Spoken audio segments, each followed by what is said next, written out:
తర్వాత లోకేష్ గారు పార్టీకి 6 శాసనాలతో ఒక బ్లూ ప్రింట్ రిలీజ్ చేస్తారు.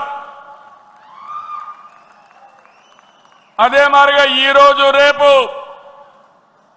మనం లా అండ్ ఆర్డర్ గురించి మాట్లాడుతున్నాం. లా అండ్ ఆర్డర్లో నేను ఒకటే చెప్తున్నాను, నేరస్తులు ఎక్కడున్నా వదిలిపెట్టే సమస్య లేదు. ఆంధ్రప్రదేశ్ అంటే నేరస్తులకు చోటు లేదు, అది నిరూపిస్తానని ఈ మహానాడు సాక్షిగా మీ అందరికీ విజ్ఞప్తి చేస్తున్నా.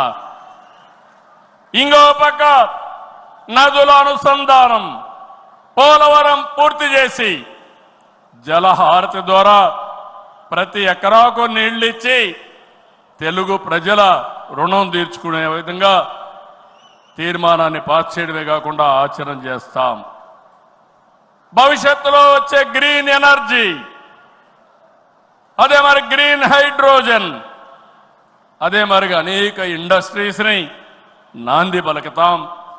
అదే మరిగా ఎక్కడికక్కడ ఏవైతే లాజిస్టిక్స్ ఉన్నాయో రోడ్లు కానీ, రైల్వే కానీ, పోర్ట్లు, ఎయిర్పోర్ట్లు కానీ, అదే మాదిరిగా పోర్ట్లు కానీ, ఇంకో పక్క ఇన్లాండ్ వాటర్ వేస్ కానీ ఇవన్నీ చేసి ప్రపంచంలోనే లాజిస్టిక్స్ కాస్ట్ తగ్గే విధంగా మన ఆలోచనలు ఉంటాయని చెప్పి నేను మీకు తెలియజేస్తాను.